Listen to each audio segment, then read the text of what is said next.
I'm going. The Real Action Fishing Podcast is proudly brought to you by Pertec. For all your hydraulic and industrial hose requirements, Pertec, proudly Australian.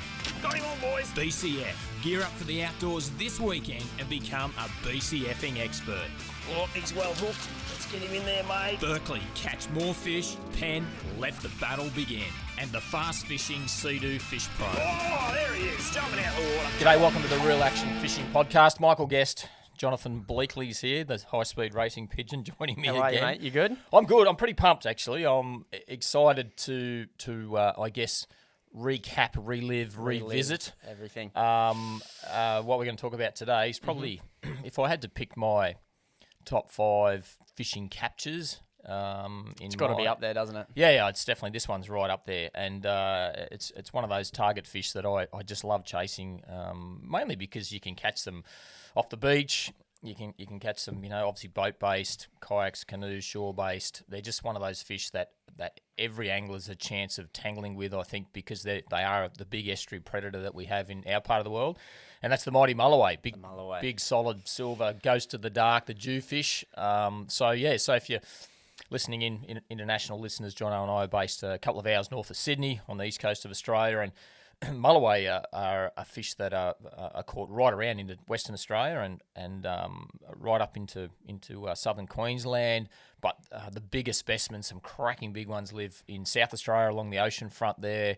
New South Wales also has some really big ones, Victoria, but so on and so on. But a technique that we're talking about today that I've spent a lot of time with. I don't see a lot of people doing it, but I find it extremely effective, and it's sort of there's a bit of thought went into coming up with that technique. I was going to say, it's a bit left field, isn't it? I haven't seen a whole lot of people do it over the years. Like, a lot of people target Mulloway, but I must admit, when I was scrolling YouTube as a 12-year-old, when this vision first went up, like a couple of weeks ago. Yeah, a couple of weeks. I looked at this vision and gone, wow, that's one I haven't seen before, and we'll get into all the details of it shortly. But I want to know where this came from. Where did it spark? Yeah, I did a lot of fishing growing up along rock walls. So rock walls are just a place where Mulloway live, but I caught lots of other fish. Mainly chasing tailor or bluefish. They're known internationally, or certainly in the US. I actually don't know you catch a big tailor in South America. I don't know that name. I'll have to come up with it'll be some cool Spanish sounding name. Someone will know it. That'll sound a bit like tortilla or something. So I need to. Well, that's Mexican, but I'll think of the Spanish one here somewhere. If you know it at home, let us know. Yeah, por favor. Yeah, there we go. So we'll have to sort that out. But so I grew up fishing a lot of rock walls, and I did a lot of diving along rock walls, free diving. And the thing that I worked out really, really quickly was that 90% of the trophy fish, the big fish, all of the fish live where those rocks meet the sand or the gravel. That runway, that line where you've got a lot of man-made rock walls. I must say, the entrances to estuary systems, and there'll be the odd boulder that gets kicked out. There's little caves, there's little back eddies that form. That is dead set. That's where it all happens. And you dive those areas, you'll see clouds of luderick and bream and tarwine and schools of mullet and mangrove jacks, and if you're lucky, you'll see. I've seen big schools of Mulloway along there, Taylor kingfish, like everything is in that run. And then so the first thing you do when you're fishing off the shore, off the rocks, everyone wants to do is put on a big sinker and then put this mega cast in and fire it out as far as you can into the abyss, and quite often you've sort of got to do that a little bit, because by the time it lands and sinks, and then you got a fair bit of current to deal with, it sort of comes back into that zone. But I know, a lot of the time, if you're using too big a sinker, not enough tide, you're actually fishing nowhere where the fish are. Sure, at night time they'll go and hunt away from the structure and maybe swim across from one side to the other, and you'll pick fish up. But it's right at your feet is where it all happens. So and then different times back in my past when I didn't have boats, and I got about how can I catch chasing things like mangrove jacks and bobby corking for them. Not so much Mulloway back then, but more mangrove jacks and getting a bucket with some liveys in it, live mullet, or if someone had been offshore and they brought some live yakkers back, I'd steal those. And then walk along. Rock walls, walk along the big wall. rod, and I'd be I used to use I think it was a big old Penn Prevail rod there at one point. I was using that, with a 60-pound braid, and I walk along and I landed a couple of cracking big mangrove jacks doing it. I got blown away a few times, but But it was difficult because you're sort of walking along the rocks, and if you didn't have some rock walls have got a cement path that people can walk up and down. That was cool. But then then you walk into someone who's fishing, and then you had to wind your thing out, and then you're walking away. You're leaving your gear behind.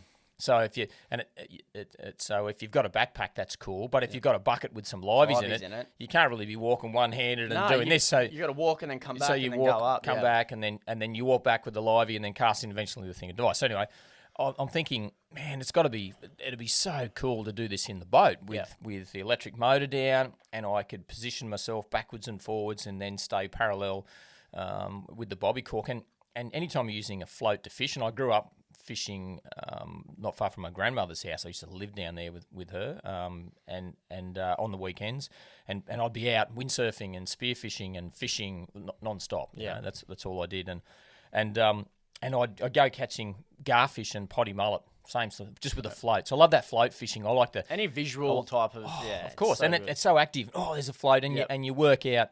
With potty mullet, strike now, and garfish, you'd have to do something different, and you come up with your own sort of flavour and technique of fishing, and then so I brought that into this, using these things, these bobby corks. I've got one in front of me at the moment, white with that orange top. It's a fairly big one. Yeah. And then going from there. So I took technology to the next level with that, I guess, where you use the sounder, sounding up and down the rock wall, working out what a solid average depth was, and some of the areas that I fish off dived a bit too, which helped. But just run the sounder along there and go, okay, it's pretty consistently 7 metres deep, or it's 8 metres deep, or that section's 14 metres deep. So and understanding where Mulloway sit, so working out how deep do I need to put my bait down there too. Yeah. And came up with the technique to work out. To get my float set, and then to have my live bait in that last metre of the bottom. So then, if you've got a live bait that's drifting down the down the channel, and it's a metre off the bottom, and you've got Mulloway there, it's going to smack them in the face. So even mid tide or in a time of day when they're maybe not really looking for a feed, you're a half a chance because you're gonna put it right in their face. right in the zone. That's a big one. And one of the other big ones was even if you're fishing out of the boat. And you're just going to anchor up in one spot and deploy live baits, well then when you've got those rocks that meet the sand and you might have a teardrop style sinker, then a lot of the time, you'll get snagged up because you're trying to get too close to that zone. So you tend to fish out not quite where the fish are. So it's about putting that live bait right in their face, and how can I do it efficiently and not get snagged? Yeah, right. So you had a way you wanted to fish.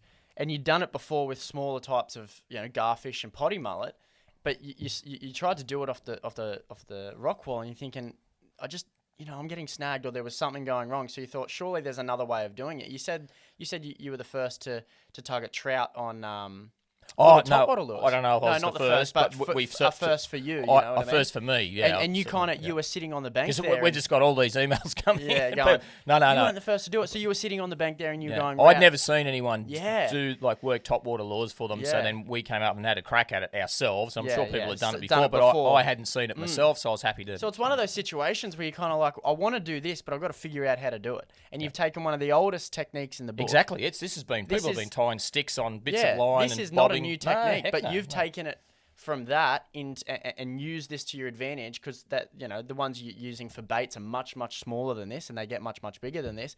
And then you've gone, right, I reckon this will work for Mulloway, and you've gone from there, and you've gone and given it a crack. Yeah, 100%. And it's funny that we're gonna talk about this mega Mulloway that I caught in a minute, and as I said, it's right up there in the top sort of 4 or 5 captures. I've caught 600-pound blue marlin and all sorts of fish, and all sorts of trophy fish, big barras and all sorts of things. But I like it. I like how that panned out that day. Yeah. Sometimes you can have a plan and it just doesn't happen, and other times you get forced into situations. And that was one of those days where we headed offshore, and we were going to go and chase some Spanish mackerel and not so much spotted mackerel, more Spanish mackerel offshore. And where we wanted to fish, we got down there and the current was just raging downhill at like 4 knots. Yeah. And I was in an open centre console, and then there was this sou'easter blowing straight back into this downhill current. Mm-hmm. And it was just, it was ugly. As ugly as you'd get. And I got my cameraman there, and I'm thinking, man, I don't want to cop one over the front. And then we copped one straight over the bow. Really? And it went right through the boat, not knee deep, but not at one point it splashed up well over your knees, but it was like probably that deep, went Really? right through the Going boat. through the bar? Right, no, got This through the is bar, outside, right. This is out where we wanted to fish because you got howling wind going one way and then current going the other way, and it was so ugly. And then it was like, mate, we are not getting the camera out in this situation, and there's no way. It's just not fishable. We can't fish it. So we've got a tank full of live bait that we'd already collected. So we jigged these. Mainly had yellowtail. Didn't do so well in the slimy mackerel department. But we had some big yakkers, a couple of real big ones, And I went, geez, man. So I've got the cameraman booked, and Barney and I are there, and lots of people have seen Barney on Real Action before. What are we going to do? Well, I said, mate. That's my job as a TV producer as well. I was going to say, that's a situation you don't want to be in. When you go, right, we're doing this today, you get out there, you've got a cameraman booked, and you go... And the weather wasn't supposed to be like that. Well, that's it was supposed to be a light sou'easter, but and sometimes you get there and the current wind, it was as strong as I'd ever seen it there, and it was just... I'm sure the fish were there, but it was just... And if it was a couple of mates, you might have snuck around. I don't really like copping waves straight over the front and flooding through the boat. That's a bad situation. Bad look. Anyway, we got back in through the bar and said, right, well, we've got a tank full of live bait, and I love fishing with lures, but I certainly love fishing with bait. I love all sorts of fishing. It doesn't bother me in the slightest what type it is. As long as I'm fishing, I'm happy. So let's get into some live bait fishing. It's middle of the day. Well, not middle of the day. It's probably 9:30, 10 o'clock, right. 10:30. We got a long time to go till that nice witching hour window when the sun's dropping and the tide change later on. Up until this point, however, you haven't got any vision. Nothing. So traditionally, when you're out filming, we caught a heap of live bait. We got plenty of live yakkers in the tank, and right. But we've got no. Because traditionally, you'd start filming the second it's light enough for the vision to look nice. You can't shoot in the dark. Well, we try Real Action. We try and show what it's like to go out for a day of fishing and hopefully be successful. And sometimes we'll go out and if we're struggling a bit, we'll cut into the next day and we'll say, hey, we did this yesterday. We're gonna have another go today, and that's what it is. That's what it is. So 9:30, all you've got is potentially 2 or 3 minutes of you getting some live baits. Oh, it's not that. It's I don't know if anyone at home wants to see 2 or 3 minutes of bait catching. So it's no good. So not even. We haven't really kicked anything off. We've got the show started, and that's it. So time to come up with Plan B. So then, scurrying around, having a look in the boat, what have I got? Okay, what gear did I have? So I had, was it over my shoulder here, just to describe this one. I'll just go and sit it on the... On Wesley's? Wesley's a big wild ball that's hanging off the wall here. And I've just got the rod resting here. But so cork grips, this one here, great rod, 8 to 12 kilo. So it's a Penn Regiment rod. So this is it's a few years ago now. So we've got new Penn Regiment rods. Actually, BCF have got them. Cracking rods. We've been using those Penn Reggie rods. They're beautiful. We've been using them for snapper plastics as well. So it's like a heavy duty snapper plastic spin rod, cork grips, but a rod that I'd caught a couple of decent fish on them before. When I say decent fish, kingfish, and you can pull pretty hard on that rod. Like I had the confidence with that, so I'm thinking, okay, 8 to 12 kilo works. Had Penn conflict reel. Right. Yep. So that was you had that in the boat. So why? Pretty much. Did you have that as a backup, or is that what you were chasing? To throw some stick baits right. for mackerel, so smaller, okay. smaller sort of stick bait lures. I think they were Sabile lures back then. Yep. That we were going to throw around. So I had that set up sitting there, 30-pound braid, and then thinking, okay, and we had 2 of those outfits. So the idea is that we'll drift along the wall and use that bobby corking technique, and then try and catch a mulloway. Right. But you also get a lot of cool bycatch doing it too. Big flathead, absolutely, big tailor, kingfish, estuary cod, mangrove jacks, all those species. Big brim, like massive big brim on big live baits at times, like really big ones. So it's cool, it's active, it's busy. I like doing it. The river system then was really dirty on the run out, like quite dirty indeed, which I don't mind. You didn't mind that, I don't mind the dirty water, A, for the flathead, and B, for a chance of a mulloway. The first thing I think of there is, so you've gone out, finished for fishing for Spanish mackerel, you come in and then you go, righto, we're going to bobby cork a mulloway. In terms of percentage-wise, it's a bit of a risk. Oh no, it's a 5%er at that time. You know what I mean? Like it's a little bit because I hadn't really scoped it out. And generally, if we're going to film something on the television program, if I go to Awunga Dam, which is a barra fishing dam in southern Queensland, there's a guy there, Justin Nye. Man, he's the bomb guide. Yeah. So I'm going, Justin. If he can't fish with me, he's booked out. Where are they? What are you catching them on? You know what I mean? Or if I'm if I'm going to go to Copeton Dam chasing a Murray cod, my mate Harry Watson's been there. H, what's happening? What's the go? Right, mate, it's working here. Try this. Yeah. So and then I'll get the same people come. Oh, mate, I'm going to fish your home waters. Guesty, what do you think? Yeah. Oh, mate, I'd try this. Just I was out asking the a other local, day. It makes sense. Yeah. So there's all that. So we're running pretty blind here. And straight away, I'm thinking like, right, that's for you to make that decision. I'm thinking, well, that's a bit of a. Well, I needed something to fill it, and I Yeah. thought even if we could get a couple of nice fish, and then we'd move into a live baiting session because we had this big tank full of live bait. Yeah, okay. And we got back in just before it started really running out because the bar would get ugly on the run out tide. And then I thought we could sit down the mouth later on and really live bait a Mulloway conventional setup. So anyway, so we've got our bobby corks. We've got some of these fellas, some snooded, some owner 6.0 cutting point hooks.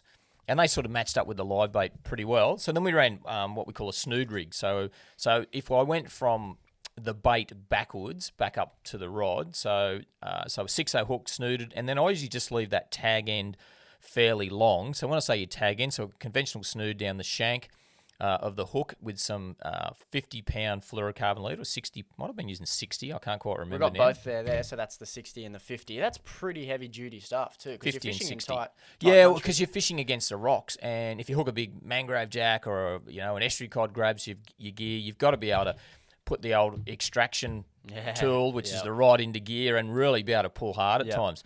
So then I'll leave that tag end hanging. So if a live yak is about 150 mil long, I want one pin just in front of the nose and the other one really lightly pinned, not tight, but lightly pinned down near the tail.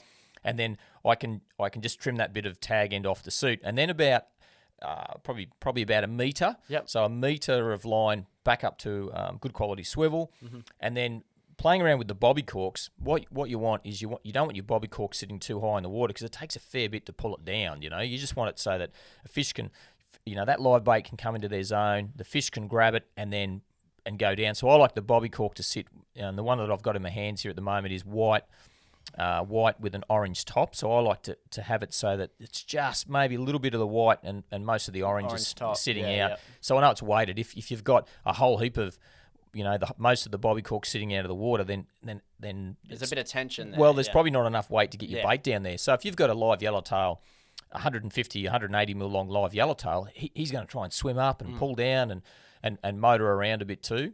Right. So I want to keep him down there. So I use quite a big bobby cork because I'm going to use quite a big ball sinker above that swivel. So I've got our two hooks, our metre of trace. Okay, so that's 1 metre. Yeah. Then we've got our swivel. And then we've got a ball sinker on there, and sometimes I even run a small sinker down onto the hooks to add a bit more weight to keep the bait. So I'm trying to keep everything down. You know what I mean? So Actually, Guesty, check this out. This is you on the actual day explaining the exact rig. we'll have that a you've listen got. to this. So we're going to try and get down to about 5 or 6 metres, and how I'm doing that with the bobby cork is I've got my my fire line on here, and my leader knot. If we get right back down here, that leader knot there is going to be the stopper in my float. So then we go from my leader knot, and we've got 50 pounds, so I've got some 50-pound leader there, and we've got a good length. So I've got 5 metres of 50-pound leader. So I'll wind that back on. Try not to get a knot in there, that's probably not going to be a good start. So wind that back on, and that goes all the way back up to my bobby cork.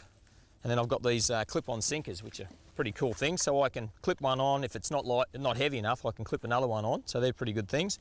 Down to a swivel, and then what we'll do is tie some more 50-pound leader and a snooded rig onto our main Right. So line. there's you on the actual day running you through the rig that you had. Right, there you go. So I don't have to remember that too No. much because we've got it there, and that's it's nice to be able to pull that audio out of real action there too, and have a listen to that. So there's the setup. So that gives you my depth, and I think I had that one set about 6 metres down. I wanted that one about 6 metres down. We're fishing about 7 or 8 metres.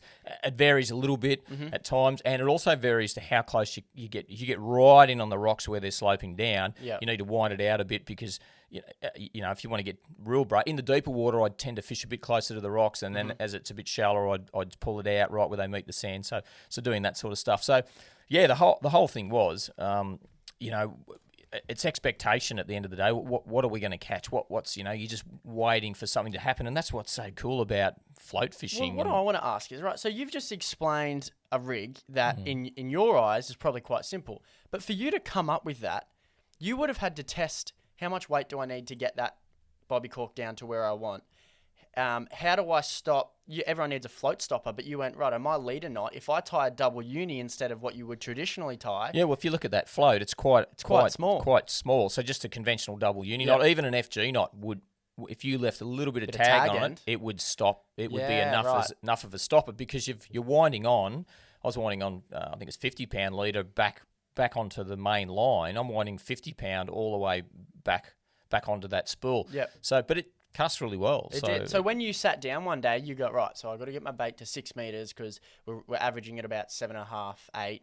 How am I going to get that to sit there? And then you went, hang on, I don't want that bait to have, I don't want the jewfish to have to, pull too much weight down. So I want that sitting about, just on the orange line there. So you've had to, you went through this little step by step, measure it all out, Yeah. and then you went, right, that's perfect there. Did you test it? I assume this isn't the first time you've ever No, done it. as I said, I've done it before, but Yeah, I also right. off the rocks Yeah. have done a fair bit of Yeah. that style of fishing, even for species like drummer. So as we said, bobby cork fishing's a really old technique. Lots of people have done it before, but then to morph into catching some trophy fish with this style of technique, and I've done a lot of fishing like this for kingfish offshore with balloons and bobby corks. Balloons not really the crack these days because they polluting the environment when they bust, so we keep out of those a bit. But I've done a bit of that anyway, and it's just thinking about it and taking the I guess the small bits that you'd learned along and then putting it into practice. So Okay. so anyway, so we're cruising along on the day there and hadn't caught anything at that point. And as I said, don't forget all of this stuff we're talking about.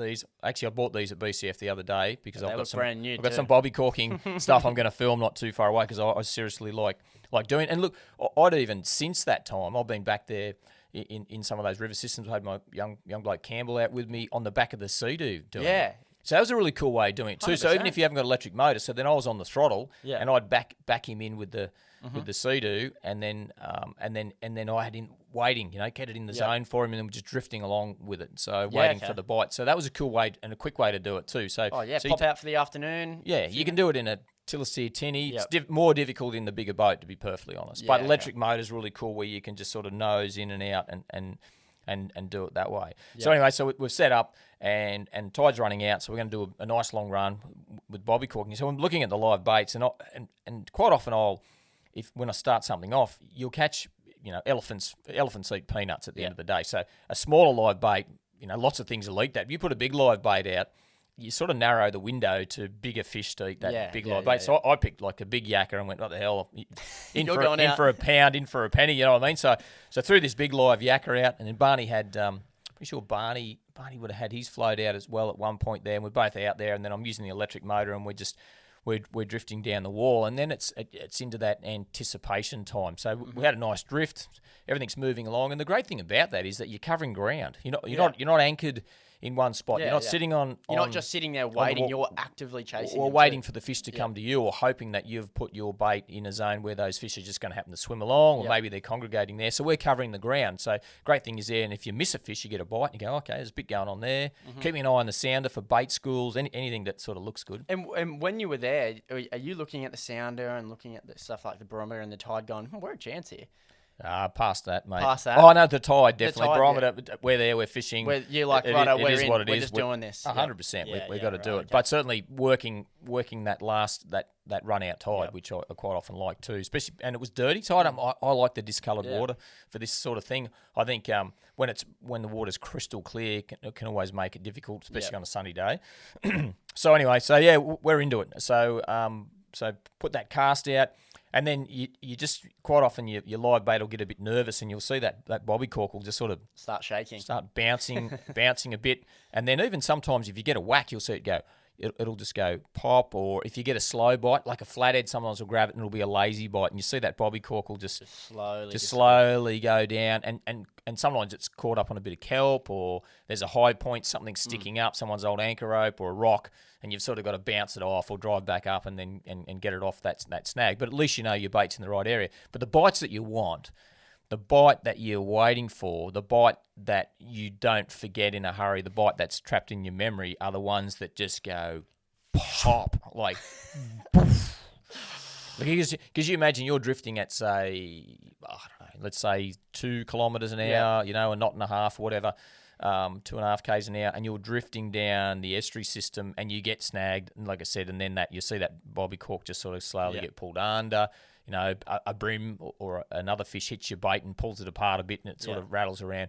But you can't miss it. There's no guesswork in it. There's no faking the real action, man. I'm telling you. And when it goes clock down, that means that a predatory fish has just eaten your bait, and it is going for the rocks. Yeah, right. Yeah, and So and that happened on today. Yeah, like on this day. So that Yeah. had you got a bite before this at any point? No. So up until This is first point, bite, so. up until this point, your first plan's gone to crumbles. You find yourself bobby corking the rock wall in the estuary that you were fishing, and up until this point, you haven't caught a fish. So when this went under, it's not as if you were going, oh, there was a bite. You know how sometimes you might get a cod or a little flathead. This is just sitting there like this in the water. Nothing's happened all day, and then it just goes. Oh yeah, it's straight just, under. It's like crack, and then straight away, wind on that on my rod. I've still kept it here. I don't know if I can bring it back into play, but plenty of power in that 8 to 12 kilo. Got my drag set, and then I've got the bite. Yeah. And then I've loaded up and set the hooks, and it's all happening. There's a bite. Come on, buddy. Get into him, mate. Oh, get into him. Giving it to me, Barn. Get into him, mate. Oh. Steer this motor out a bit. Wasn't that mad? I don't know what I've got here. Hey? I don't know what I've got here.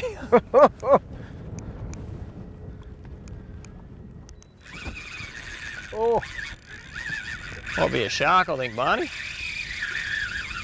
really, really big jack. I don't think so. It's come straight out to the middle. Wow. Let's get after it, eh? Yeah, I think so. You right with that, or you want? Yeah. No, got a bit of steering going on. So that's the situation you're in. So that's that cool bite. Pop. Well, that's the bite that you really want. So then set the hooks, and then holy crap, mackerel, man! right. Now I'm telling you, this thing is Its first run. It was just smoking me. Your rod is parabolic. It is straight at the water. You've got a big lean. You're leaning back, and it is going straight up the wall. And you hear Barney. It's kind of dead quiet, and then Barney's kind of going, "Oh my god! Like what mate, is this?" Going like a train. So this what's? I'm going to pick your brain here. Mm. So you hook that fish. All your experience of fishing? What's your first? You're going right. It's not a jack, probably not. Or no. jacks would usually go straight in the wall. It's not a flathead, definitely not. So you've probably narrowed it down to Mulloway or shark. Oh, I thought it was a shark. I got to tell you, I thought it was a bull shark because it was such a big bait too. Yeah. And when I've hooked it, and straight off, normally Mulloway have these fantastic head shakes, big thrash their head around. And I've hooked it, but it had a lot of tide in its favour. So you've got a big fish, and at that point we didn't know how big it was, but you've got this fish. And it's training down the wall with the current. So and then it's angling. It's trying to get me in the rocks. Like it was trying to bust me off. And all I'm thinking is, righto. So then I always go through my head, I'm thinking about, okay, well, I've already probably done it anyway, but I'm thinking tackle drag settings. What size line am I using? I'm always confident on my knots. I always test my knots. It's a big point. Make sure you test your knots. Yep. You tie a knot. If you tie it, test it. There's a T-shirt for you right there, Jono. Tell you what, so tie it, test it. If you don't test it and it fails, you can only blame yourself. So I'm confident in the leader size that I had. I was confident in the knots. I'm thinking I'm going to get bitten off. If it's a shark, it'll just wear through. Wouldn't matter if it was 200-pound leader, it'll probably wear through it. But 60-pound leader, I'm confident. That Vanish fluorocarbon. What about your rod though? You confident in that? Oh yeah. Yeah, you I love that you rod. can swing off that. Still got it. So you still got it. It's sitting there in the pool room. So traditionally, though, we've thrown much heavier gear, but you're happy to be because that's all you had on the boat that day. Well, that's what I had, but you still got to be able to cast. You still need to be able to cast. You don't want to be driving right in on top of your zone. And so dropping, I want to stay away, and that's where it's great doing it shore base too, because it's pretty stealthy. You can just drop your live bait in and walk along and.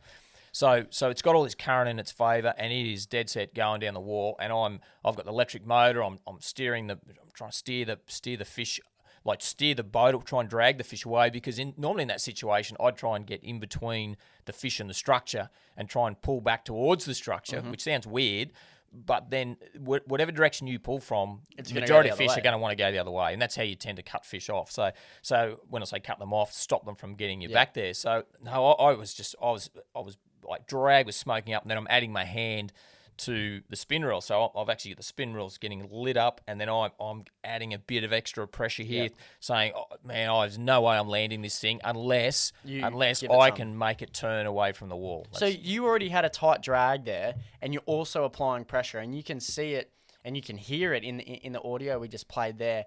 That line is still screaming off. You know what I mean? Like, it must have had a lot of power. So immediately you're thinking, right, and whatever I'll this take my is, hand away when it's at full drag. But when I'm trying to, if I think I can get an inch, I'll You're add a taking bit, it back. and then I'm trying to fish that tackle to within 10% of its life. So, Yeah, and right. I've done enough fishing to know how hard I can pull on 30 pound braid, 50, 60 pound leader. Man, you can pull pretty hard on that tackle. So then it was just, I want to get it out and get into the battle with this thing, because it's not going to be 5 minutes. This is going to be a bit of a tough slog. So. Yeah, right. Okay. So, you've hooked this fish, and now you're in for the long haul. You're going to fight this fish with Barney. You've got the cameraman in the boat. You're making television. Actually, let's I'm check. not making anything You're at not that making point. anything. Let's check out a bit of the audio. What happened on the day? Oh, Might be a shark, I think, Barney. really, really big jack. I don't think so. It comes straight out in the middle. Wow. Let's get after it, eh? Yeah, I think so. You right with that, or you want? Yeah. No, got a bit of steering going on. I think it is sharp. Mick, it doesn't come up. Yeah. It's a big lump of a thing, whatever it is. No head shakes, Barney. So thought it could have been a Jewfish, but no head shakes. I think it's got to be a shark, I would think. I'm happy to be wrong though, brother. Yeah, I hope you are.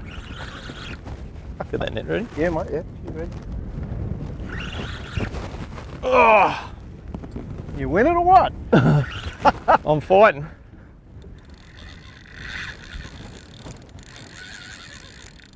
You right for a piece there, Paul?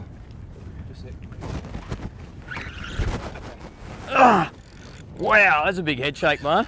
It could be, mate. I'm just using the electric motor to keep us away from the rocks here at the moment, and whatever this is, Oh, it's battling to get me back in there. Oh. Oh. It'd be just nice to see what it is. Right, so there you go. You're in the middle of a fight there. You've hooked this fish. It's smoking you up the ball. Barney's giggling like a little girl in the background. He's excited. He's even got the net ready. He's already got the net out. Someone tell him that it's going to be 20 minutes later until you see this thing. So now what's your thoughts? What's going through your head? It's up the wall. I've actually heard in that bit of audio you turn to Paul, the cameraman at the time, and say, no, it's a shark. Yeah. So, no. So you've ridden it off nearly. You know what? It's probably if I've got any superstitions, Yep. it's preempting a capture. So I've done this before, and I was sort of in the back of my mind. I'm thinking, man, could this possibly? If it's a Mulloway, it's a massive. big But I'm saying, it's got to be. Yeah. It's got to be a shark because it's going so hard. This fish was just, and I'd caught lots caught of big big fish Mulloway, before that, and I'm thinking, and probably not thinking about the amount of current it had in its favour too. Shallow water, had a lot of things in its favour, this fish. And anyway, and it's charging. So I'm thinking, no, it's a shark. It's got to be a shark. And it hadn't really got into that head shaking. It was more just training along. And I could feel the weight of it. So when you say feel the weight of it, it's not like I'm picking the fish up, but I could feel through the rod tip how hard I was pulling. I'm going, man, this thing has got some serious weight about it. Yeah. So then eventually I managed to work it out into the middle of the river system. Well, you can hear Barney say that. He's going, you got to get it away from the rocks. And you're going, thanks. Thanks, I- mate. I'm on the job yeah. here. I'm trying to do So that. you were also using the electric motor while fighting the fish, right? So you had the neck lanyard on, and you had the little control there. That if you didn't have that, you'd have Barney on the wheel at the back. So if you're doing this and you've got one of them at the front, if you can't go back to the water, cut it off. You're heading out in the middle, aren't you? You want to get it away from the rocks. Edge it out. Yeah. So yeah. So you didn't want to pull too hard though. Oh no, You hell were just no. ticking along No, out no, into the... no. Yeah, I'm right. into this thing. I was Yeah, into it right. until I didn't relax until I knew we were in clean bottom. Yeah. Once you got in the middle of this river system, it's just sand and gravel, and you'd be very unlucky for something to do you there. Like if it's run me down all these razor sharp, there's barnacles and oysters on these rocks, and I've survived that, and I get in the middle of the river, then I'm starting to think, right. Let's settle down. Yeah, yep. Let's get into our work, and for me personally, I seriously wanted to see what it was, and B, to make to make, we're making television. I want to show everyone at home what the hell have we got here. Well, that's what I want to dive into. So let's think about it in two ways. You've got Michael the angler, and you've got Michael the TV presenter, producer. So surely at one point there you're going, oh, this is awesome. No, this is a big fish. But then you're going, right, we're making television here, switch on. So throughout that, you just heard a little bit of audio then. You say, Paul, we're going to do a piece here. So are you thinking, right, I've still got to turn this into good television? Oh, 100%. The whole time your mind's just ticking Yeah. over. So what were some things you wanted to keep in mind there so you want to explain what you're doing while also fighting a fish that, well, we'll soon see is a fish of a lifetime. Any television, we're talking about a fishing TV show here, but any television that you watch, if you can watch somebody in a World Rally car or a Formula One car and almost feel like you're you're there and you're in the ride. That's what my job is, to try and the ride. There's nothing worse than hooking that fish and then all of a sudden there's no vision and then we pick it up. I think people at home want to feel what they want to see what I'm going through and they want to do the same thing. Everyone wants to catch a massive mulloway. It's on the list of a lot of people. So yeah, for sure. I'm not good at many things. I'm not a bad talker, but I'm not much of a fisherman, but I'm not a bad talker. So I can generally talk my way through most things. So then it was about and I think it helps me as an angler. And I think people at home too, if you've got a big fish on, just go through the processes and think about things. And quite often I'm thinking like, if I've got a good teammate, Barney's such a good teammate. He's played rugby league in his day. He would have been a great bloke to have on your team, especially if you got into blue. I reckon he would have been pretty handy in that department. But he's a good team player. Yep. And we've done a lot of fishing together. You and I have fished with him as well. So he's got an idea of really good idea of boat position, where the boat needs to be, the fact that it's a big fish. We don't want it going anywhere near the outboard leg or the engine. We don't want to overrun the fish, so we don't want to suddenly have a point where I've got the whole rod in and the fish has gone under the boat. If it's going to do that as an angler, I need to zip around and make sure that we're fighting the fish on the right side. So if the wind's blowing us one way, let's fight the fish where we can bring the fish to us and not the other way. I think that's really, really crucial. Right. Okay. So you're ticking over all these factors in your head whilst also turning to camera and trying to explain. The thing that I love about this vision, and I've watched it hundreds of times, and I know people on YouTube have because the views are starting to tick over on that bit of vision, is that at no point were you panicking. From me, so I've fished with you a lot, and I'm going to say it right here. There's some times where it's hectic on the boat and things are going, and you get all excited, and your directions are very prompt, and you're going, I need this, I need this, I need this. In the actual vision that we just saw, in the audio that we just heard, some of that's off camera. So some of that never made it to television, and you're fighting a fish and you just turn around and say, yeah, we might do a piece here, or Barney, you got the net ready. And I'm thinking, that's so calm. Yeah, but I think it's a situation because once that fish is out in the middle of the system, so I knew it was beat. clean. Yeah, okay. There wasn't like at any time. The great thing with fire line, with polyethylene line, there wasn't a point where I felt like, one hook slipped. Yeah. It just felt really solid. The hook up, everything felt solid in that department. So it wasn't like, I'm thinking, oh, geez, I hope the hooks don't pull. I sort of felt really comfortable that I had a 2-hook rig. So that was that, that Snood Rig. So I felt like the fish was well hooked. Whatever it was, the shark that we're going to see. And because the water was so dirty, you couldn't see it. We had to get it up a long way to see where it was. Right, beautiful. So you've hooked it. Now we're coming to what Barney calls the pressure switch. The part of the fight where this pops up next to the side of the boat, which means you've got 5 to 6 meters left. Yeah. Yeah. So the second you see that, actually, let's have a listen to this. Oh man, You're right, take your time. it's just it's arcing up. It's a shark. Hey? It's a shark, I'd say. I've been there. I reckon it's a big Jewy.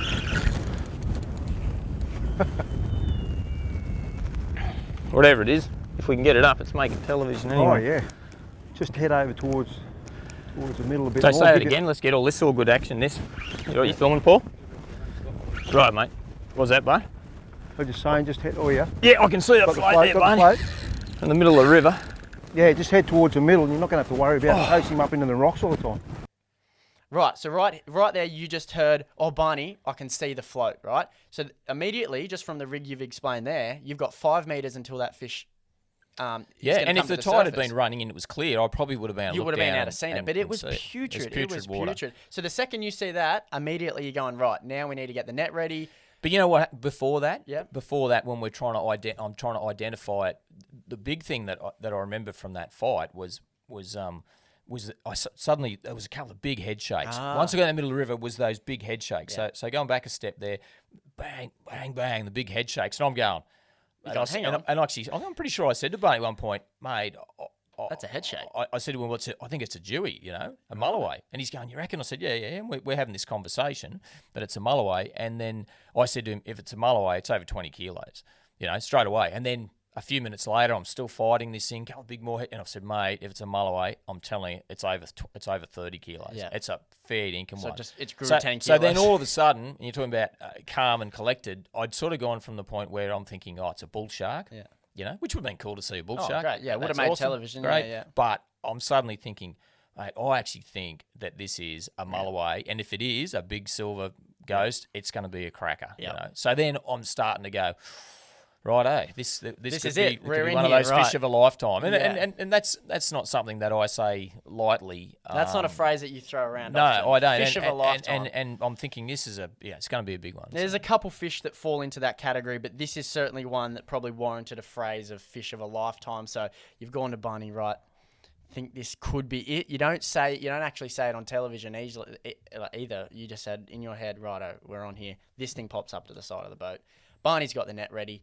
And that means that if it's the side of the boat, it's underneath It's underneath us. Just there, So you go from the back of the boat, and you can see in the vision, you can't actually see it in the audio, but you go from the back of the boat and walk up the gunnel all the way up to the top, and now the boat is pointing out to the middle of the river, and this fish is coming away from the rocks, and it seems like you've got it beat now. You're getting leverage on it, you're getting good pump and winds on it, it's slowly coming up, and Barney's moving up to the front of the boat too, and you're both just standing there, and I can't see your face in this vision, but I can see you two just looking down at the water going, what is this? And you can actually hear in this next bit of audio, you go, I just want to see what it is. Check this out. No, we want to keep out of those rocks. Yeah, just keep it idling that way, mate. That's all. Steering us out in the middle. Yeah. Just nose them Electric up boat into- is awesome, isn't it? Like, Oh, and I can control it all from here, which is just terrific. Let you do it. I'd say it's a shark, but we'll see. Whatever it is, wow, it's giving them a tackler test, and when you're fishing, that's what it's all about. Testing yourself against your quarry, and it's certainly given us a hard time here so far. Can't see any colour yet. I've got that big long leader. There's my bobby cork. Oh, there's colour. jeez. Oh, I think What is it? It's a big tube. I think so. Is it? I think so. It's Man. a big fish. Just go Just let's easy see on what- him. Go easy, go Yeah, easy. I just want to see what it is. It had a bit Oh. of silver in it. Big head shakes like a big Yeah. mulloway, actually. Yeah. Man. Oh, Wow, that's What a is big it? fish. That's a big. holy dooly. Right, so there's you saying, I just want to see what this is. So you're just standing there going, come on. Yeah. I don't even care about landing it at this point. Just show me what this is. Yeah, and it gets to the point where it's just absolutely the selfish angler coming out of me saying, I want to But you see can't it. get too excited, because if you start pulling back when it wants to Oh, go, no, that's and when it goes to It's where a lot of fish get so lost, many yeah. fish get lost at the side of the boat. You've done all the hard work, so it's not a matter of going very all soft with it and dropping your rod tip, because then if you drop your rod tip, that's slack line. Yeah. Fish shakes its head. If the hook's just pushed in there, they can throw a hook. So keep even tension, work the fish up. Got somebody good on the net to finish the job off. You've done the job. It's just a matter of getting the rest of it sorted. Right, so then the moment of truth comes, and you have the tiniest glimpse of silver. In the vision you just heard and saw, rather, you have the tiniest flash. You don't see the fish, but the sunlight captures it, and you two just go, you look at each other, and it's dead quiet. There's no audio. There's no words. There's that's no right. words.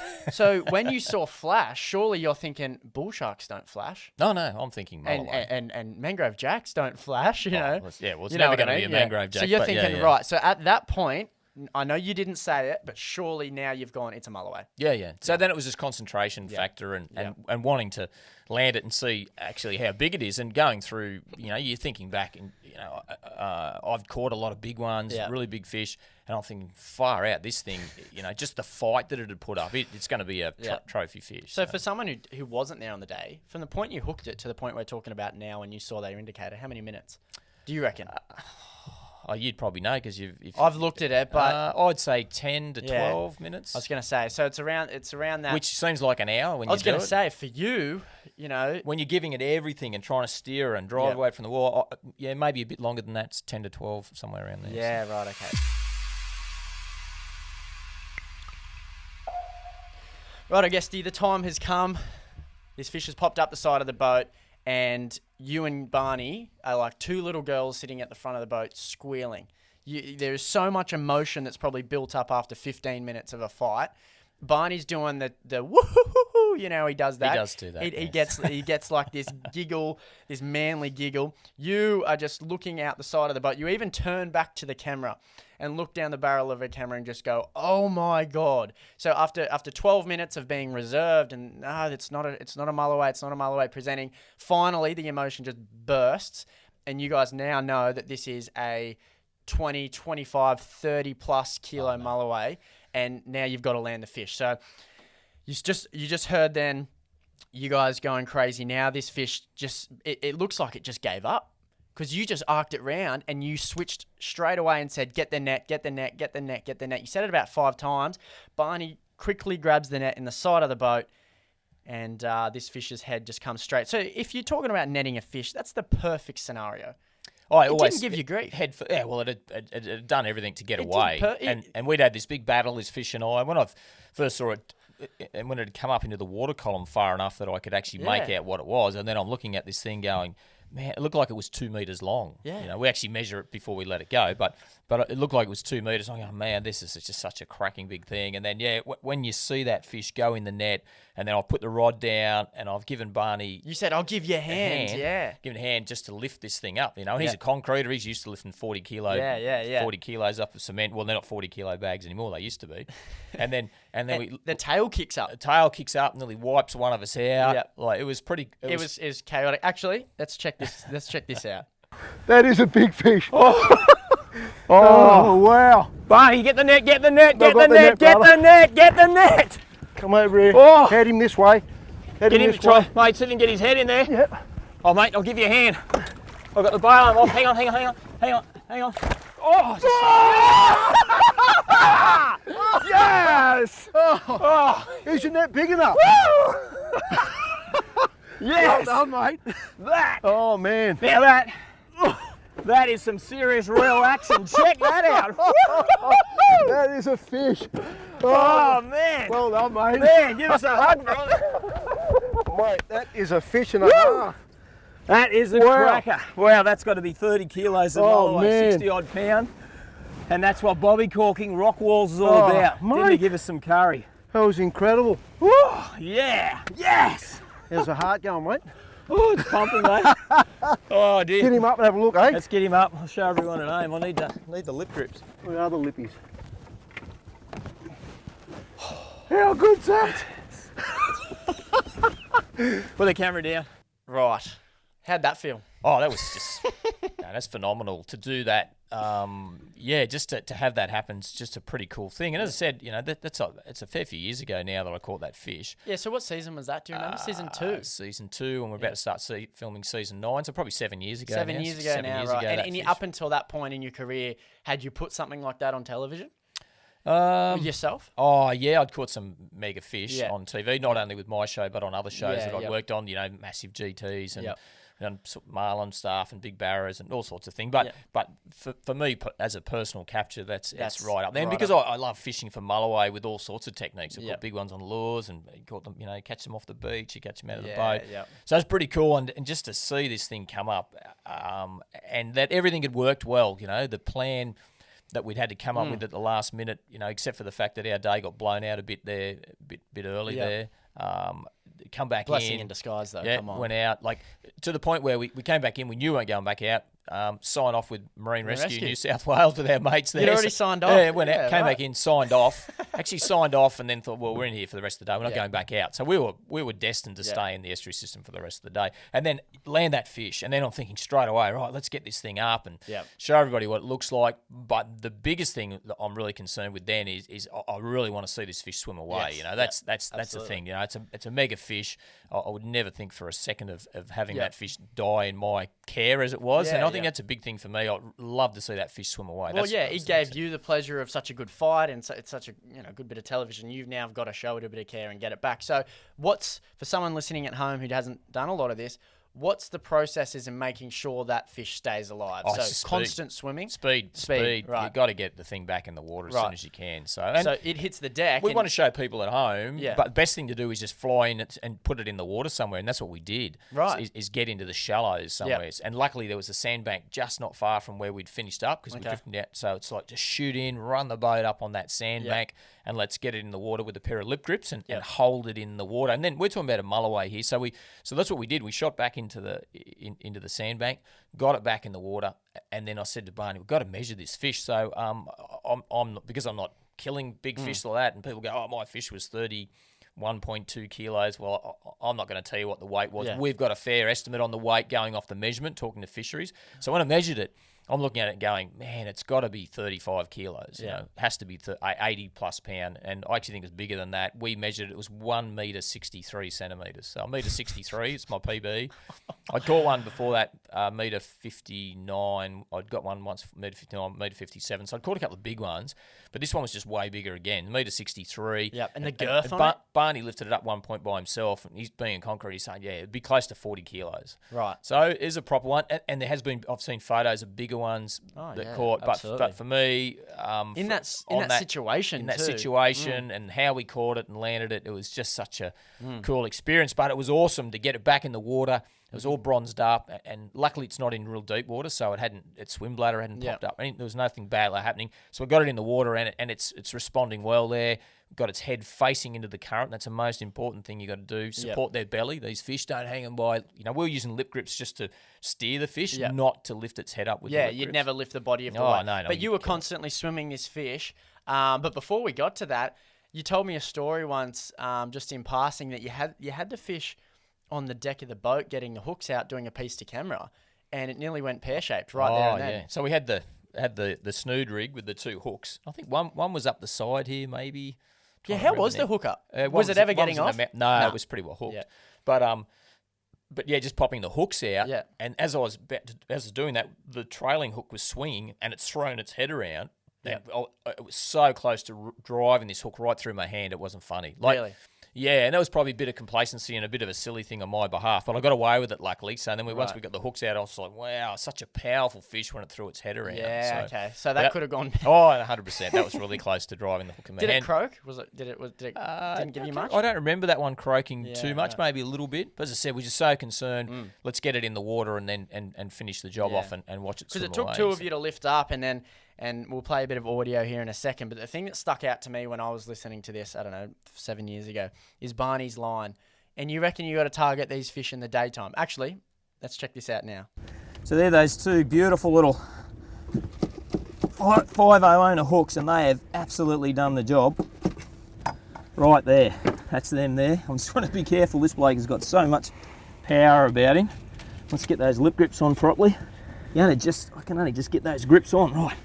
Let's pick him up, Barn, and show the world what one huge Mulloway looks like. You right? Oh, yeah, he's already smashed. We've done this before, brother. We have, mate. Woohoo! Look at that. Now Look at that. That's a fish. Now that is a fish. Hang on. Check that out. And they reckon you should target these of a night time. Hey? Bobby corking the rock walls in the day. Mate, he's got to be. He's 30 plus kilos every day of the week. That is one big, heavy Mulloway. And it's amazing, they hunt these river systems up and down. When we get a lot of rain, it pushes them towards the river mouth, but at the moment they're up and down the system, and you've just got to be in the right place at the right time. And those live yellowtail under those bobby corks really, really do work. Holy shit, that lip grip's off. Right, so there's Barney. You guys are doing the piece to the camera. This is the big hero shot. Two of you holding this fish, and it's still got hanging on either side of you. And Barney goes, you got to target these fish in the daytime. That's when it kind of stuck to me like, wow, you can catch these fish at this size. This is 1 o'clock. This is 1 o'clock in the day. 1 o'clock in the day, mid-tide. So if you ask me, people say, Guesty, what a good time to chase. The thing that was in our favour there, pressure was high, barometer was high, that's a tick. The water was discoloured, that's another bit of a tick, and they were there. That's the biggest tick of all. They're really hard to catch when they're not there. So they're there, put a bait in this fish's face. It'd be awesome to have a little camera on the live bait and see what goes on, because I dare say that this fish is sitting with its head in the current, and then this yellowtail's all but smacked it in the face. It might have been just a case of it just had to open its mouth and just swallow it. It could have been that perfect. Who knows? Or whether it's just rocketed up and grabbed it. I don't know, but I know it swallowed it. As soon as it felt the weight, it certainly popped that bobby cork down pretty hard. Right. So. And so producer Michael's back. He's gone, right, got to keep this fish alive. Now we've got to finish this. How are we going to send this fish on its way in a way that kind of deserves? You know what I mean? So you could just, you could drop it over the side, give it a swim, and then kick it off. But you've gone, nope. Going to try something different here. You've shot into the local sandbank there, which was only a couple hundred metres away. And you've done a technique that I'd never seen before. And you've done it with me in 3 other occasions since. We did it with a big kingfish off Broughton. We did it with a big flathead. We've actually done it with 2 flathead now. Done it with blue marlin and blue marlin. So it's something that you kind of went, right, this will look pretty cool. So run us through that. What was the idea behind? And what we're referring to here is actually this bit of vision if you're watching at home. But for those who are in the car driving to work, Guesty does a drone release. Yeah, so we just track the fish with the drone from above and then fly the drone. It's a bit of cinematic license, I guess, but it's pretty cool. And it just for me, it's really important to let these big breeding fish go. That's a big thing with me. I love eating fish, as you know, and no problem killing a feed of fish to eat. No issues in the world with that. And I think that's a really sustainable. Just kill a feed to eat. But big fish like that, man, they're too good to catch once in my book. So I just wanted it was quite a shallow sandbank, and the water it was discoloured, but it wasn't too bad. It was good enough to see. So I just wanted to watch that fish. I was going to watch that fish swim off across this shallow sand flat and then go and find its place to rest and recover, which is pretty cool. But I just wanted everyone else to feel that same way, and just to stand there and have it disappear wasn't going to really cut it. So we had the drone up and we had a whole heap of things going on, and we filmed it, and from an aerial point of view, it was a pretty cool way to finish the thing episode. that I like about that is in the audio there you say, righto Paul, so Paul's the drone operator at the time, you go, mate, we've got one shot at this,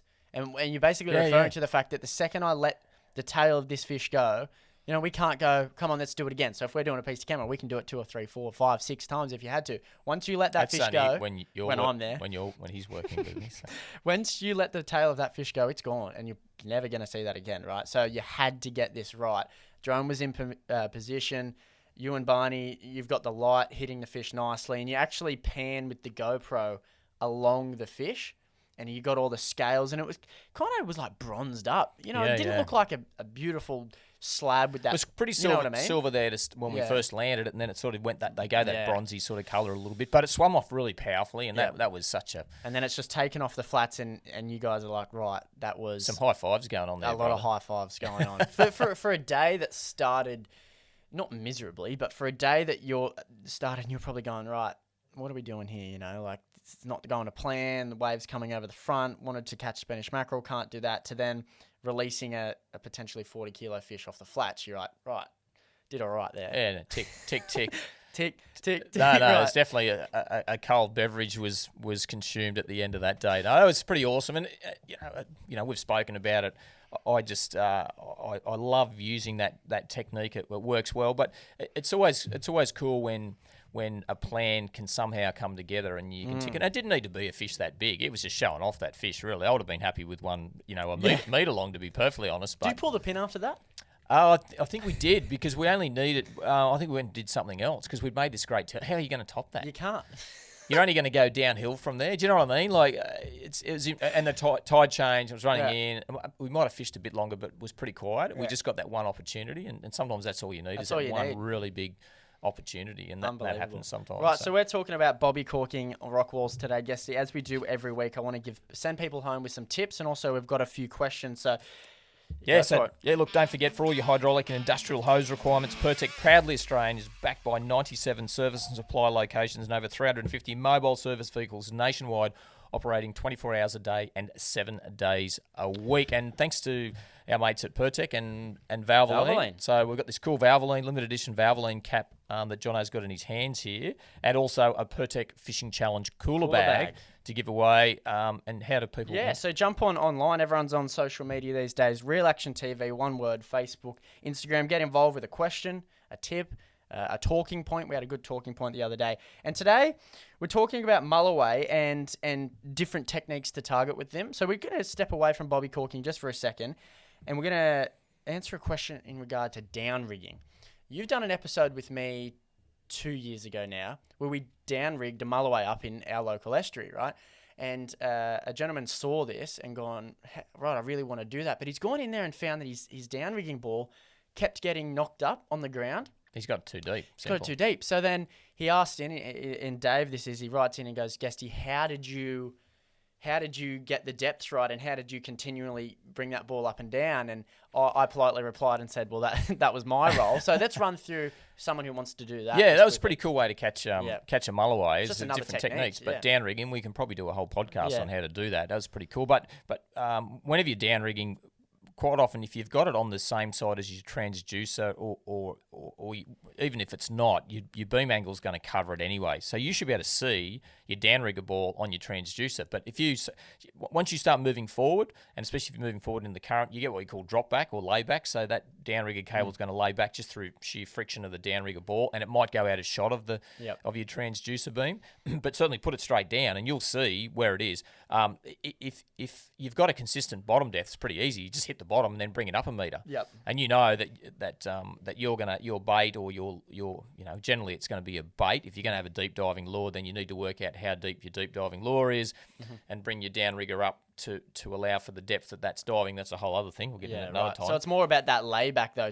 Well, you're going to get that layback. So if your downrigger ball hits the bottom and you bring it up a meter, you know it's a meter off the bottom. If it's consistently 14 meters deep, say. But if you're going to go up over ledges and things, you've got to be constantly on the sounder, and then so the minute you see that bottom coming up, you've got to be moving your downrigger ball up to follow that bottom and try and stay that sort of meter off the bottom. If you're chasing Mulloway, if you're chasing kingies, you can be a lot higher again. Depends on what sort of fish that you're chasing. I like the idea about using your sounder there, because at the end of the day, it's just another object. They in stick the water. out like they stick out. They love a big line because this is a lump of lead, so it comes up, shows up really well on the screen. So there you go, Dave. Check your sounder when you're actually doing this, and figure out where it is first, and then count for that layback, and hopefully you'll go a that while degree of layback, more layback you've got, that downrigger ball is coming up off the bottom. But then especially if you're going into the tide, that's worse. But then if you're going to suddenly go with the tide, you might find that your downrigger ball is almost vertical.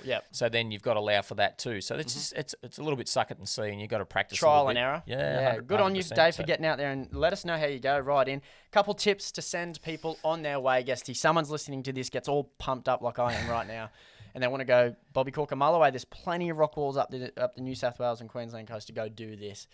Yeah, not only here, but certainly in South Australia, Victoria, Western Australia. There's plenty of areas that you can do it. Couple tips. Spend a bit of time. If you're in a boat, spend a bit of time and do your recce runs. There's nothing worse than you start doing this, and then there's a couple of spears of rock that come out, and you're going to get snagged up and bust things off and lose your gear and your re-rig. So you just got to do a recce run first. So even if you're thinking of doing this, when you're coming back in, just have a drive along and go, oh, geez, mark it on your GPS and go, well, there's a high point there, there's a high point there. Also, there's a big hole there, or wow, there is a big hole there, and the fish are holding there. So that's a spot that you want to target. So do a bit of a recce. If you're doing it shore based, which is how I started doing this originally, just got to be prepared that you're going to get hung up occasionally. That's part and parcel of it. With anything, really good live baits are the key. Live mullet are really good. Live yellowtail better than slimy mackerel.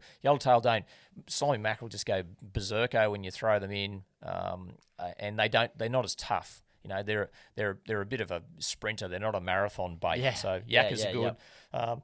Live potties are really good too. Yeah, okay. And there's a range of species you can catch.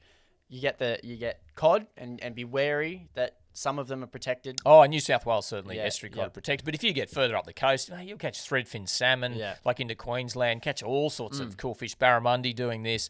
There's a whole range of different species you can catch, and I've done lots of bobby corking around around timber snags, and we'll talk about that for barrows. A really cool way to catch those. But I've got to tell you, that's a pretty good chat about. I'll tell you what, that's a wrap on a fish of a lifetime. We don't say that easy, do we? A fish of a No. lifetime. That's certainly in one of my. It's right up there, if not the top of the tree for me. Hey, don't forget if you next time you're heading out, make sure you log on and log off with your local marine rescue. For us, it's Marine Rescue New South Wales. They've also got that cool app that you can log on with. So handy these Gotta days. stay safe on the water. That's one of the big ones. Well, that was a pleasure, Guesty. That was good. That was good fun. That was good fun. Did you get hyped again? Did you relive the experience?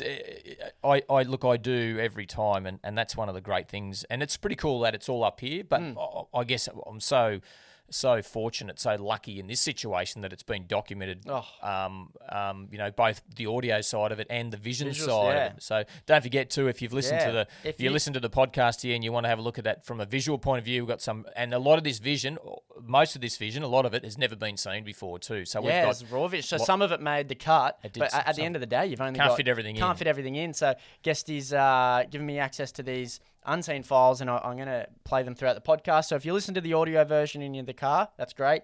If you want to see some of this vision, jump onto YouTube or Facebook or Instagram. Real Action. Real Action TV, all one word. You'll see the video, and you can see Guesty fighting this fish, the commotion that goes on, and we might do a few more of these. I think we will. Sounds good. Thanks, Guesty. Yeah, no worries. Thanks, Jono. Thanks for listening to the Real Action Fishing Podcast. We'll catch you next time. Bye now. The Real Action Fishing Podcast was proudly brought to you by Pertec. For all your hydraulic and industrial hose requirements, Pertec, proudly Australian. Got him on, boys. BCF. Gear up for the outdoors this weekend and become a BCFing expert. Oh, he's well hooked. Let's get him in there, mate. Berkeley, catch more fish. Penn, let the battle begin. And the Fast Fishing Sea-Doo Fish Pro. Oh, yes,